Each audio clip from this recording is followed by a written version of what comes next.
ጥር 25 ቀን ከበሬ ጋር ተጠምደው በማረስ ሰማዕትነትን የተቀበሉ አቡነ ሕፃን ሞዓ ልደታቸው ነው። የሮም ንጉስ ልጅ ቅዱስ ሰብስቲያኖስ ምስክርነቱን ፈጽሞ በሰማዕትነት ያረፈበት ዕለት ነው። ራሱን የሸጠ ቅዱስ ጴጥሮስም ዕረፍቱ ነው። እንዲሁም ዳግመኛ በዚህች ዕለት ሰማዕቱ ቅዱስ መርቆሬዎስ በስዕሉ ላይ አድሮ ቅዱሳን የሆኑ ባስልዮስንና ጎርጎርዮስን በመርዳት ከሃዲው ንጉስ ኡልያኖስን የገደለበት ዕለት ነው። በስመ አብ ወወልድ ወመንፈስ ቅዱስ አሐዱ አምላክ። ውድ የዩቲዩብ ተከታታይ ቤተሰቦች በያላችሁበት የሰዓት አቆጣጠር እንደምን አላችሁ? እግዚአብሔር ይመስገን እኔ ደህና ነኝ። ለዚህ ቤት አዲስ የሆናችሁ ሰብስክራይብ በማድረግ ቤቱን ደግፉት፣ ላይክ በማድረግ ቪዲዮን ጀምሩ። የገድል መጽሐፍ የሚጽፉን የሚያነቡን የሚሰሙን ረዳትነትን በመተማመን ይህን የገድል መጽሐፍ ገዝቶ በቤቱ የሚያስቀምጠውን በቤቱ ረሃብ፣ ጥም፣ ህማም ማንኛውም ችግር እንዳይመጣ እጠብቀዋለሁ። ያንተ ረዳትነት እንዳይለየው አደርገዋለሁ። በስመ ቤተክርስቲያንን የሚሰራውን እኔ ከአብርሃም ከይስሐቅ ከያዕቆብ ጋራ በመንግስተ ሰማያት የማያረጅ ቤትን እሰራለታለሁ። ለቤተክርስቲያን መባ ዕጣን የመሰለውን እጅ መንሻ የሚያገባ ቢኖር የአቤልንና የአሮንን የዘካርያስንና የቆርኔሌዎስን መስዋዕት መባ እንደተቀበልኩ እቀበለዋለሁ።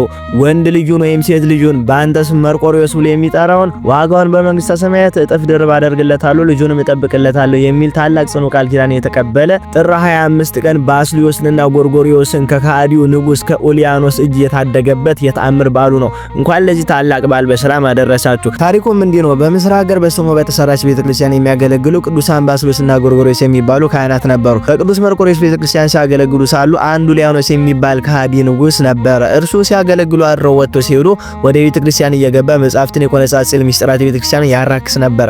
በዚህ ምክንያት ቅዱሳን ባስልዮስና ጎርጎርዮስ ኦ መርቆሬዎስ ኦ መርቆሬዎስ እያሉ ያለቅሱና ይጸልዩ ነበር። ከዕለታት በአንዲቱ ሌሊትም በጥቁር ፈረሱ ላይ ሆኖ ከስላድኖ ግዘፍ አካል ነስቶ ወጥቶ ቅዱስ መርቆሬዎስ ያንን ከሃዲ ንጉስ ኡልያኖስን በጦሩ ወግቶ ገደለው። በጥቁር ፈረሱ ላይ ሆኖ በጦር ወግቶ ገድሎትም ሲሄድ ለቅዱስ ባስልዮስ ታየው። ሲነጋ ወደ ቤተክርስቲያን ቅዱስ ባስልዮስ ሂዶ በሩን ቢከፍተው ከበሩ ላይ ብዙ ደም ፈሶ አገኘው። እርሱም ደስ አለውና ቅዱስ መርቆሬዎስ ወይ ከሃዲ ኡልያኖስን ገደልክ ሆነ አለ። ስዕሉም አሁን እንደሚል ሰው አንገቱን ዘንበል አድርጎለታል። እስከ ዛሬ ድረስ በምድረ ተጉለት ካህናት ደነነ ስዕል ከመሆ ዘይብል እያሉ ሲዘምሩ ስዕሉ ዛሬ ድረስ ጎንበስ ቀና እያለ እንደሚታይ ይነገራል። ጋሹ አምባ ተራራ ላይ በቅዱስ መርቆሬዎስ ቤተክርስቲያንም ካህናቱ ማሌት ላይ ዝማሬ ሲዘምሩ የቅዱስ መርቆሬዎስ ስዕሉ አብሮ ሲዘምር ዛሬ ድረስ ይታያል። የዚህ ታላቅ ሰማዕት የቅዱስ መርቆሬዎስ ረድኤት በረከቱ በሁላችን ላይ ይደርብን። ወደ ቅዱስ ሰብስቲያኖስ ታሪክ እንለፍ። የሮም ንጉስ ሃይማኖቱ የቀና እግዚአብሔርን የሚወድ ስለነበረ ልጁን የቤተክርስቲያን ትምህርትን እያስተማረ ፈሪሃ እግዚአብሔርን እያስተማረ አሳደገው። አባቱን ከሞተ በኋላ ከሃዲያኑ ዲዮቅልጥያኖስና መክሲሚያኖስ ነገሱ።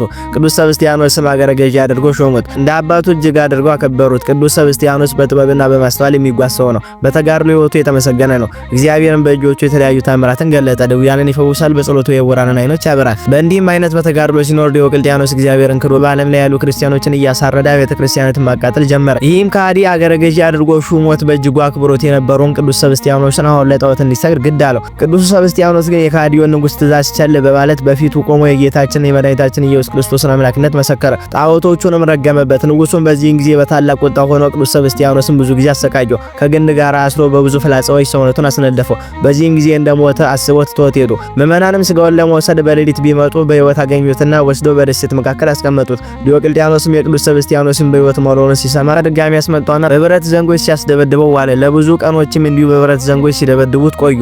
ቅዱስ ሰብስቲያኖስም በአንደኛው ቀን ነፍሱ ከስጋው ተለየችና የሰማዕትነት ፍጻሜ ሆነ። ጌታችንን መታሰቢያውን ለሚያደርግና ስሙን ለሚጠራ የቸነፈር ሕማም እንዳይቀርበው ቃል ኪዳን ሰጥቶታል። ቅዱስ ሰብስቲያኖስም ካረፉ በኋላ ውሉድስና ለምትባል ለአንዲት ቅድስት ሴት ተገለጠላትና ቅዱስ ስጋውን ያለበትን ነገራት። እርሷ ወደ ከበሩ ቅዱሳን ጴጥሮስና ጳውሎስ መቃብር ወስዳ ቀበረችው። የቅዱስ ሰብስቲያኖስ ረድኤት በረከቱ በሁላችን ላይ ይደርብን፣ አሜን። አሁን ደግሞ ራሱን ወደ ሸጠው ወደ ቅዱስ ጴጥሮስ ታሪክ እንለፍ። ይሁም ለዶች ለመመጽወት ሲል ራሱን በገንዘብ የሸጠ ታላቅ ጻድቅ ነው። አስቀድሞ ቀራጭ ነበር። እርሱም ልቡ የደነደነ ርኅራኄ የሌለው ንፉግ ሰው ነበረ።